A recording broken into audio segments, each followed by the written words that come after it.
দুপুরের সময় ছিল, তীব্র রোদ পড়ছিল এবং সেই সময় এক গ্রামের লোক রঘু পিপাসায় ক্লান্ত হয়ে ঘন জঙ্গলের মধ্যে দিয়ে যাচ্ছিল। তার গলা শুকিয়ে গিয়েছিল এবং তার চলাও কঠিন হয়ে পড়েছিল। হে রাম, আজ তো প্রাণটাই বেরিয়ে যাবে। এত পিপাসা লেগেছে যে গলা শুকিয়ে গেছে। কোথাও যদি জল পেতাম তাহলে আমার পিপাসা মিটত। তখনই হঠাৎ তার চোখ একটি ঝিলের ওপর পড়ে, যার মধ্যে খুবই পরিষ্কার এবং ঝলমলে জল চকচক করছিল। আরে বাহ, এত পরিষ্কার এবং সুন্দর ঝিলের জল! এই জল যদি আমি পাই তাহলে আমার পিপাসা মিটে যাবে। চল তাড়াতাড়ি জল খেয়ে নি, আমার তো খুব জোরে পিপাসা লেগেছে। তারপর রঘু ঝিলের কাছে পৌঁছে যায়। তখনই তার চোখ একটি গাছের পাশে পড়ে থাকা এক আহত হরিণের ওপর পড়ে। আরে, এটা তো আহত, কিন্তু আমি কি করব? যাই হোক, এই জঙ্গলের পশুর জন্য আমি কেন আমার সময় নষ্ট করব? আমার তো খুব জোরে পিপাসা লেগেছে। চল আগে জল খেয়ে নি। রঘু যেমনই ঝিল থেকে জল খাওয়ার জন্য হাত বাড়ায়, তখনই হঠাৎ তার হাতে জলের জায়গায় সোনা রূপার মুদ্রা বেরিয়ে আসে। আরে, এটা কি? আমার হাতে সোনা রূপা! এটা তো জাদুকরি ঝিল। আজ তো আমার ভাগ্য খুলে গেছে। তাহলে আমি ধনী হয়ে যাব এবং সব খাজানা নিজের বাড়ি নিয়ে যাব।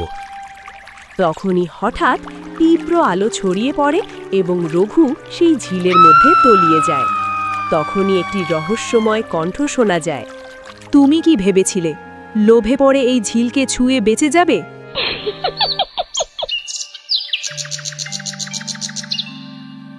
অন্যদিকে গ্রামের সমস্ত গ্রামের লোক গরম জল এবং লুয়ের কারণে কষ্ট পেয়ে চৌপলে বসেছিল। আরে কি করব, আমাদের গ্রামের সমস্যা তো দিন দিন বেড়েই চলেছে। যদি এমনই চলতে থাকে তাহলে আমাদের গ্রামের সব মানুষ পিপাসায় মরে যাবে। জল না থাকার কারণে আমাদের গ্রামের কত মানুষ মারা গেছে। আমাদের কিছু না কিছু পদক্ষেপ খুব তাড়াতাড়ি নিতে হবে। জি মুখিয়াজি, আপনি একদম ঠিক বলছেন। আমিও খুব চিন্তায় আছি। আমাদের গ্রামের কুয়ো এবং পুকুর সব শুকিয়ে গেছে এবং এখনও তো গরম পুরোপুরি শুরুই হয়নি। 1-2 মাস পরে যখন ভয়ঙ্কর গরম পড়বে, তখন আমরা জল ছাড়া কিভাবে বাঁচব? আরে হ্যাঁ, এটা তো খুব বড় সমস্যা। আমাদের সাধু মহারাজের কাছে যাওয়া উচিত। উনিই আমাদের কোনো উপায় বলতে পারবেন। তারপর সমস্ত গ্রামের লোক চিন্তিত হয়ে জঙ্গলের পথ ধরে সাধু মহারাজের কুটিরের দিকে বেরিয়ে পড়ে। কিছুক্ষণ পরে সবাই একটি কুটিরের কাছে পৌঁছে যায়, যেখানে সাধু মহারাজ ধ্যানে বসেছিলেন। এসো এসো, আজ পুরো গ্রামের লোক একসাথে এসেছো। সব ঠিক আছে তো? আরে কি বলবো সাধু মহারাজ, আমাদের গ্রামের সমস্যা দিন দিন বেড়ে চলেছে। প্রতি বছর জল সমস্যা হয়, কিন্তু এই বছর খুব তাড়াতাড়ি এসে গেছে। হ্যাঁ সাধু মহারাজ, যদি এমনই চলতে থাকে তাহলে আমাদের গ্রামের লোক পিপাসায় মরে যাবে। সাধু মহারাজ বললেন, এই গ্রামের ঘন জঙ্গলের ওপারে ত্রিকুট পাহাড়ের গর্ভে একটি ঝিল আছে। সেটা কোনো সাধারণ ঝিল নয়, সেটা গঙ্গা মায়ের একটি উৎস। যদি তোমরা সেই ঝিলের জল নিজের গ্রামে নিয়ে আসতে পারো তাহলে সব সমস্যা শেষ হয়ে যাবে। কিন্তু সাধু মহারাজ, আমার দাদাজি বলতেন সেই ঝিল জাদুকরি, সেখানে পৌঁছানো খুব কঠিন। আর আজকের সময় কে এত কষ্ট করবে? সবাই তো স্বার্থপর হয়ে গেছে।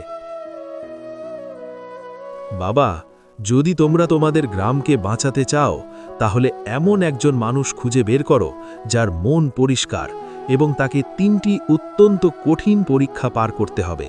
কিন্তু মনে রেখো, এই পরীক্ষাগুলো সবাই পার করতে পারবে না। কোনো সাধারণ মানুষ এগুলো সহ্য করতে পারবে না। তাই আমাদের সেখানে শুধু একজন সৎ মানুষকেই পাঠাতে হবে, কারণ মিথ্যা, লোভ এবং স্বার্থ এই পথে এক পাও চলতে পারে না। যদি কেউ এতে ফেঁসে যায় তাহলে সে চিরদিনের জন্য সেখানে বন্দী হয়ে যাবে। কিন্তু সাধু মহারাজ, এখন আমি কিভাবে এমন একজন মানুষ খুঁজে পাব যে সেখানে যাওয়ার সাহস করবে? তোমাদের গ্রামেই একজন গরিব মজুন আছে যে এটা করতে পারবে। এখন তাকেই তোমাদের চিনতে হবে। এরপর সাধু মহারাজ আবার ধ্যানে বসে যান এবং সমস্ত গ্রামের লোক চিন্তিত হয়ে ফিরে আসে। অন্যদিকে গ্রামের মধ্যে আনন্দ নামে এক গরিব মজুর বাস করত, যে দিন-রাত পরিশ্রম করত, কিন্তু তবুও সে ঠিকমতো দুবেলা খাবার জোটাতে পারত না। একদিন সে প্রতিদিনের মতো কাজ করে সন্ধ্যায় বাড়ি ফিরছিল। হে ভগবান, সকাল থেকে সন্ধে পর্যন্ত গাধার মতো মজুরি করি, তবুও মাত্র একটা মুদ্রা পাই। আজ বাড়ি গেলে মা কি বলবে? তারপর আনন্দ বাড়ি পৌঁছে যায়। কি হলো বাবা, আজ খুব চিন্তিত লাগছে। মা, সারাদিন পরিশ্রম করলাম, তবুও শেঠ শুধু একটা মুদ্রা দিল। কোনো কথা নয় বাবা, তুই সৎভাবে উপার্জন করিস, এটাই সবচেয়ে বড় সম্পদ। মা, আমার খুব পিপাসা লেগেছে, একটু জল দাও। আরে বাবা, আজ কুয়োতে গিয়েছিলাম, কিন্তু সেখানে জল ছিল না, সব কুয়ো শুকিয়ে যাচ্ছে। অল্প জল অনেক দূর থেকে আনতে হয় এবং আমার হাঁটুতে খুব ব্যথা। এটা তো খুব বড় সমস্যা মা, এখনো তো গরম শুরুই হয়নি, তারপর কি হবে? প্রতি বছর সমস্যা হয়, কিন্তু এত তাড়াতাড়ি নয়। এবার তো শীত শেষ হতেই এত গরম পড়তে শুরু করেছে যে মানুষের বাঁচা কঠিন হয়ে গেছে। ঠিক তখনই সেখানে মুখিয়া এবং গ্রামের অন্য লোকেরা পৌঁছে যায়। আনন্দ, এই সমস্যার সমাধান শুধু তুই করতে পারিস, তাই আমরা অনেক আশা নিয়ে তোর কাছে এসেছি। কি হয়েছে মুখিয়াজি? আপনারা সবাই একসাথে আমার বাড়িতে কেন? সব ঠিক আছে তো?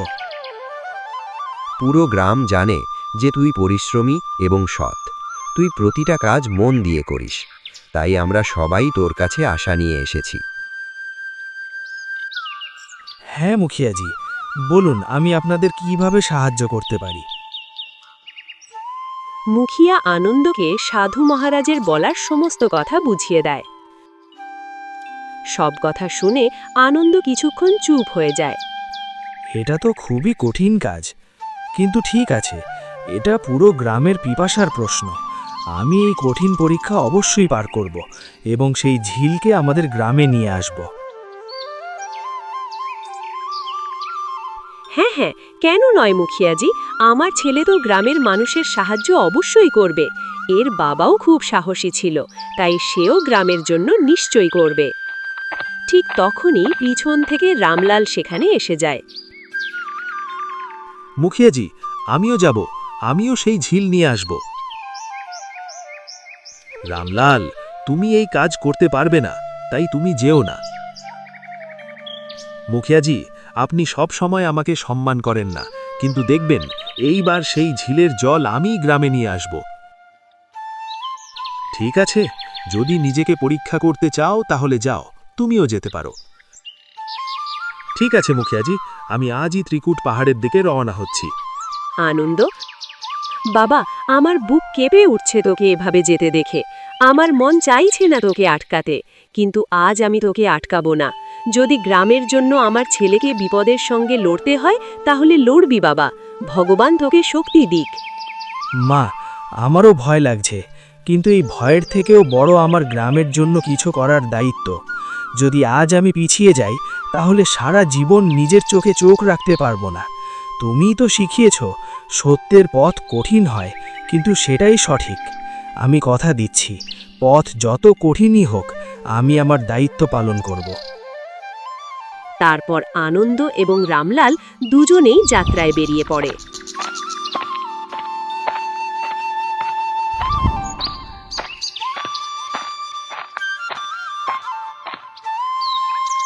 অনেক ঘন্টা হাঁটার পর তারা ঘন জঙ্গলে পৌঁছে যায়।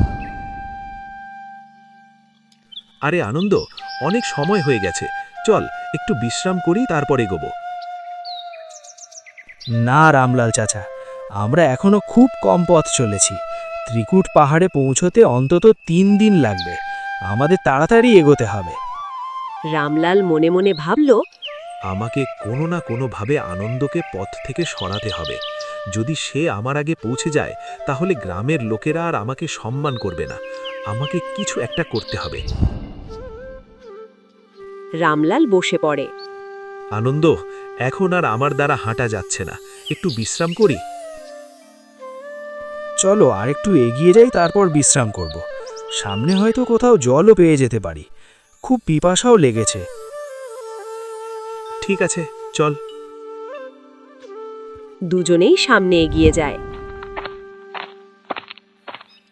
কিছু দূর যাওয়ার পর তারা একটি ভীষণ বড় ঝিল দেখতে পায়, যার জল পরিষ্কার এবং ঝলমলে। আরে আনন্দ, দেখো কত বড় ঝিল আর কত পরিষ্কার জল। কেননা আমরা এখান থেকেই জল নিয়ে যাই? আমার মনে হয় না আমাদের আর দূরে যাওয়া উচিত। না, এটা ঠিক নয়। আমাদের গ্রামের কাছে জঙ্গলে কোনো ঝিল নেই। তাহলে এটা হঠাৎ এখানে কিভাবে এলো? এসব বাদ দাও, আগে জল খাই, তারপর ভাবব। তুমি যাও, আমি এখানে তোমার অপেক্ষা করছি। তারপর রামলাল ঝিলের কাছে যায়। সেখানে সে একটি আহত হরিণ দেখতে পায়। আরে, এখানে তো একটা আহত হরিণ আছে, কিন্তু আমার কি? আমাকে তো জল খেতে হবে। রামলাল যেমনই ঝিলের মধ্যে হাত দেয়, তার হাতে সোনা রূপা চলে আসে। আরে, এটা তো সত্যি ধনী হওয়ার সুযোগ। এখন আমার গ্রামের লোকেদের কি দরকার? আমি সব খাজানা নিজের বাড়ি নিয়ে যাব এবং আরামে জীবন কাটাবো। আর এই আনন্দকে এখানেই মেরে ফেলে দেব, যাতে কেউ কিছু বুঝতে না পারে। গ্রামের লোকেদের মিথ্যা বলবো যে আনন্দ লোভে পড়ে পাহাড় থেকে পড়ে মারা গেছে। হ্যাঁ, এটাই ঠিক হবে। রামলাল লোভে পড়ে খাজানা তুলতে থাকে। হঠাৎ তীব্র আলো ছড়িয়ে পড়ে, আর রামলাল সেই ঝিলের মধ্যে তলিয়ে যায়। অন্যদিকে আনন্দ অপেক্ষা করতে থাকে। এত দেরি হয়ে গেল, রামলাল চাচা এখনো এলো না কেন? আমাকে গিয়ে দেখা উচিত। আনন্দ ধীরে ধীরে ঝিলের দিকে এগিয়ে যায়। সেখানে পৌঁছে দেখে কেউ নেই। এ কি, একটু আগেই তো রামলাল চাচা এখানে এসেছিল। তাহলে সে গেল কোথায়? কোথাও ঝিলের মধ্যে পড়ে যায়নি তো? আনন্দ একটু সামনে এগোতেই তার চোখ পড়ে সেই আহত হরিণটির ওপর। হে রাম, এই বেচারা নির্বাক প্রাণীর মাথা থেকে কত রক্ত বেরোচ্ছে। আমাকে এর সাহায্য করা উচিত। আনন্দ যেমনই হরিণটিকে তুলতে যায়, তখনই হরিণটি কথা বলে ওঠে। তুমি প্রথম মানুষ যেই ঝিলের জলের বদলে আমাকে বেছে নিয়েছ। আনন্দ অবাক হয়ে যায়। এ কি, তুমি কথা বলতে পারো? হ্যাঁ, কারণ এটা কোনো সাধারণ ঝিল নয়। এটা একটি মায়া জাল, যা তোমাকে ত্রিকুট পাহাড়ে যেতে বাধা দেওয়ার জন্য তৈরি করা হয়েছে। আমি কিছুই বুঝতে পারছি না। তুমি কি বলতে চাইছো, পরিষ্কার করে বলো। ত্রিকুট পাহাড়ের জল খুব পবিত্র এবং জাদুকরী। যাতে এটা ভুল মানুষের হাতে না যায়, তাই এই মায়া তৈরি করা হয়েছে। এই শক্তিগুলো তোমার পরীক্ষা নিচ্ছে। তুমি প্রথম পরীক্ষা পাশ করেছ, সামনে আরও কঠিন পরীক্ষা আসবে। যদি তুমি তাতে সফল হও, তবেই তুমি তোমার গন্তব্যে পৌঁছতে পারবে। তোমাকে অনেক ধন্যবাদ বন্ধু। তোমার জন্যই আমি সত্যটা জানতে পারলাম। এখন আমাকে এগোতে হবে। আমার গ্রামের মানুষ পিপাসায় কষ্ট পাচ্ছে এবং আমাকে যে কোনোভাবে জল নিয়ে যেতে হবে। এরপর আনন্দ সামনে এগিয়ে যায়। চারদিকে শুনসান নীরবতা, হালকা বাতাস বইছে। হে ভগবান, আমাকে সঠিক পথ দেখাও। আমার গ্রামের মানুষ আমার জন্য অপেক্ষা করছে। আমাকে দুর্বল হয়ে পড়তে দিও না। হঠাৎ মাটি কেঁপে ওঠে। এ কি হচ্ছে? সবকিছু কাঁপছে কেন? মাটির ভেতর থেকে তীব্র আলো বের হতে থাকে এবং আনন্দের সামনে সোনা, রূপা এবং হীরায় ভরা বিশাল খাজানা দেখা যায়। আরে বাপ রে, এত ধন! এত ধন তো আমি স্বপ্নেও দেখিনি। ঠিক তখনই এক রহস্যময় কণ্ঠ শোনা যায়। আনন্দ, এই সব ধন তোমার হতে পারে, শুধু একটি শর্তে। কি শর্ত? যদি তুমি এই ধন গ্রহণ করো তাহলে তোমাকে ত্রিকুট পাহাড়ে যাওয়ার দরকার হবে না। এই ধন দিয়ে তুমি রাজাদের মতো জীবন কাটাতে পারবে। তোমার মা কখনো ক্ষুধার্ত হবে না। তোমাকে আর কোনোদিন পরিশ্রম করতে হবে না। আনন্দ কিছুক্ষণ খাজানার দিকে তাকিয়ে থাকে। তার চোখে লোভের ঝিলিক দেখা যায়। যদি এই ধন পেয়ে যাই তাহলে মা আর কখনো কষ্ট পাবে না, আমিও আরাম করে থাকতে পারবো। সে ধীরে ধীরে খাজানার দিকে এগিয়ে যায় এবং একটি সোনার মুদ্রা তুলে নেয়। শুধু একটা মুদ্রাই তো নিচ্ছি, এতে কারো ক্ষতি হবে না। ঠিক তখনই তার মায়ের কণ্ঠ শোনা যায়। বাবা, সৎভাবে উপার্জন করা অল্প সম্পদই সত্যিকারের সুখ দেয়। ভুল পথে পাওয়া ধন কখনো শান্তি দেয় না। মা, তোমার আওয়াজ এখানে কিভাবে? তারপর গ্রামের লোকের আওয়াজ, আনন্দ, আমাদের বাঁচাও, আমরা পিপাসায় মরে যাচ্ছি। আনন্দ, আমরা সবাই তোমার ভরসায় আছি। আনন্দের চোখে জল চলে আসে। সে মুদ্রাটি আবার খাজানায় রেখে দেয়। না, আমি এই ধন নেব না। যদি আমি ধনী হতে চাই তাহলে আমার গ্রামের মানুষকে বাঁচিয়ে হব। আমার মায়ের সম্মান এবং গ্রামের মানুষের জীবন এই ধনের থেকে অনেক বেশি মূল্যবান। হঠাৎ প্রবল বাতাস বয়ে যায়। খাজানা ধীরে ধীরে অদৃশ্য হয়ে যায়। একটি কণ্ঠ ভেসে আসে, সাব্বাস আনন্দ, তুমি লোভের পরীক্ষায় উত্তীর্ণ হয়েছ। তোমার মন পরিষ্কার, এখন তোমার জন্য পথ খুলে গেল। আনন্দের সামনে একটি নতুন উজ্জ্বল পথ তৈরি হয়।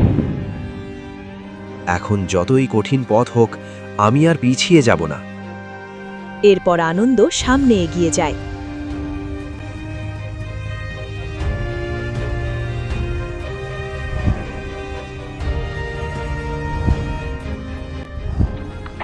আনন্দ সামনে এগিয়ে যেতে থাকে। কিছুক্ষণ পর তার খুব জোরে পিপাসা পেতে শুরু করে। হে ভগবান, এখন তো আমার খুব পিপাসা লাগছে, কিন্তু আমি থামতে পারি না। আমাকে যে কোনোভাবে ত্রিকুট পাহাড়ে পৌঁছতে হবে। যদি আমার এত পিপাসা লাগে তাহলে আমার গ্রামের মানুষের কি অবস্থা হয়েছে? সে কষ্ট করে এগিয়ে যেতে থাকে এবং অবশেষে ত্রিকুট পাহাড়ে পৌঁছে যায়। হে ভগবান, তোমাকে লাখ লাখ ধন্যবাদ। আমি ত্রিকুট পাহাড়ে পৌঁছে গেছি। এখন শুধু সেই ঝিল পর্যন্ত পৌঁছতে হবে। সে একটু সামনে এগোতেই হঠাৎ তার সামনে এক অত্যন্ত সুন্দরী মেয়ে এসে দাঁড়ায়। তুমি কে? এখানে ত্রিকুট পাহাড়ে কি করছো? আমার নাম দিব্যাংশা। আমি এই ত্রিকুট পাহাড়ে আমার পিতার সন্ত মহর্ষির সঙ্গে থাকি। তুমি প্রথম মানুষ যে এখান পর্যন্ত পৌঁছেছ, তাই আমি তোমার প্রতি আকৃষ্ট হয়েছি এবং তোমাকে বিয়ে করতে চাই। যদি তুমি আমাকে গ্রহণ করো তাহলে তুমি এখানেই থাকতে পারবে এবং সুখে জীবন কাটাতে পারবে। না, আমি এখানে ঝিলের জল আমার গ্রামে নিয়ে যাওয়ার জন্য এসেছি। আমার গ্রামের মানুষ পিপাসায় কষ্ট পাচ্ছে এবং আমাকে যে কোনোভাবে তাদের বাঁচাতে হবে। তুমি আমাকে প্রত্যাখ্যান করছো? আমি এত সুন্দর, আমার জন্য কত ছেলেরা অপেক্ষা করে, কিন্তু আমি কাউকে গ্রহণ করিনি। আর আজ আমি নিজের ইচ্ছায় তোমাকে বেছে নিয়েছি। আমাকে ক্ষমা করো, আমি তোমার সৌন্দর্যকে অসম্মান করছি না, কিন্তু আমার গ্রামের মানুষের জীবন এর থেকে বেশি গুরুত্বপূর্ণ। আমি কোনো মোহে পড়তে পারি না, আমাকে এগোতে হবে। আনন্দ সামনে এগিয়ে যায়। দিব্যাংশা তাকে দেখে রহস্যময়ভাবে হাসতে থাকে। আমি জানতাম তুমি এই সিদ্ধান্তই নেবে। তুমি এই ঝিলের জল নিয়ে যাওয়ার যোগ্য। এবং সে হঠাৎ অদৃশ্য হয়ে যায়। কিছু দূর যাওয়ার পর আনন্দ এক বিশাল ঝিলের কাছে পৌঁছায়। সেই ঝিলের জল এত সুন্দর এবং ঝলমলে ছিল যেটা দেখেই আনন্দ মুগ্ধ হয়ে যায়। এটাই সেই ঝিল। এখন আমি কি করব? এটা গ্রামে কিভাবে নিয়ে যাব? আমার খুব পিপাসা লাগছে। আমি কি জল খেয়ে তারপর নিয়ে যাব? আমি কিছুই বুঝতে পারছি না। ঠিক তখনই দিব্যাংশা আবার ঝিলের মাঝখান থেকে বেরিয়ে আসে। এ কি, তুমি এখানে কিভাবে? আমি এই ঝিলের রক্ষক। এই ঝিল ভুল মানুষের হাতে না যায়, তাই আমি তোমার পরীক্ষা নিচ্ছিলাম। আজ পর্যন্ত যত মানুষ এখানে এসেছে সবাই আমার সৌন্দর্যে মোহিত হয়ে নিজের লক্ষ্য ভুলে গেছে, কিন্তু তুমি শুধু তোমার গ্রামের মানুষের কথা ভেবেছ। তাই তুমি এখানে পৌঁছতে পেরেছ। তোমার খুব পিপাসা লেগেছে, তুমি অনেক কষ্ট করে এখানে পৌঁছেছ। আগে এই ঝিলের জল খেয়ে তোমার পিপাসা মিটিয়ে নাও। আনন্দ কিছুক্ষণ চুপ করে থাকে।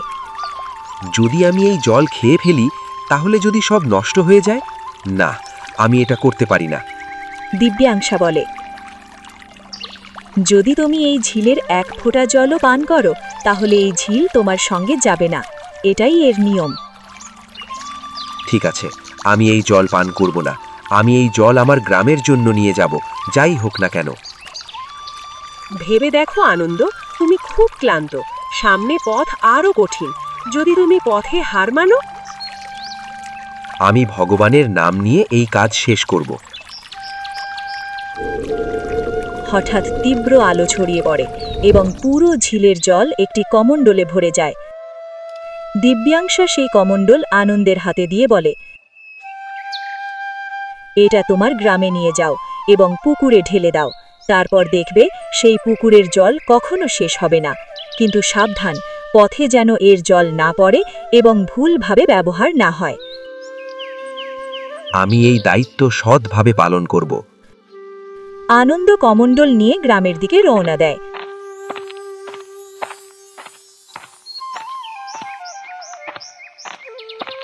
কিছু দূর যাওয়ার পর সে খুব ক্লান্ত হয়ে পড়ে এবং বসে যায়। হে ভগবান, এখন আর আমার দ্বারা হাঁটা যাচ্ছে না, পিপাসাও খুব লাগছে, কিন্তু আমি এই জল খেতে পারি না। আমি কি করব? সে আবার উঠে দাঁড়ায় এবং কষ্ট করে হাঁটতে থাকে। ঠিক তখনই রাজু সেখানে এসে দাঁড়ায়। আনন্দ, তাড়াতাড়ি এই কমণ্ডল আমাকে দাও, আমি অনেকক্ষণ ধরে তোমার অপেক্ষা করছি। রাজু, তুমি কি বলছো? আমি এটা তোমাকে দিতে পারি না। এটা আমি অনেক কষ্ট করে এনেছি। এটা গ্রামে পৌঁছানো খুব জরুরি। না, আমি এটা নিয়ে যাব এবং গ্রামের সামনে নিজের প্রশংসা শুনব। সবাই আমাকে সাহসী বলবে। রাজু জোর করে কমণ্ডল ছিনিয়ে নিয়ে দৌড়াতে থাকে।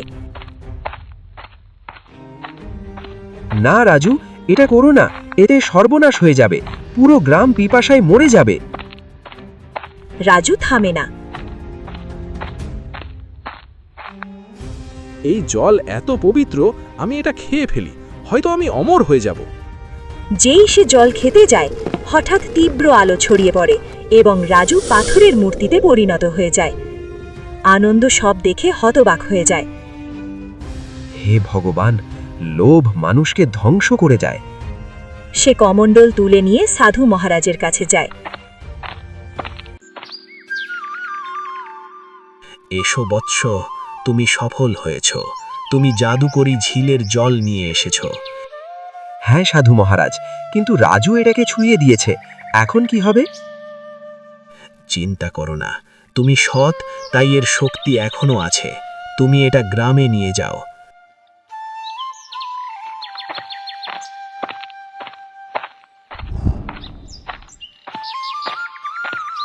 আনন্দ গ্রামে ফিরে পুকুরে জল ঢেলে দেয়। হঠাৎ পুকুরে জল ভরতে শুরু করে। মুহূর্তের মধ্যে পুরো পুকুর জলে ভরে যায়।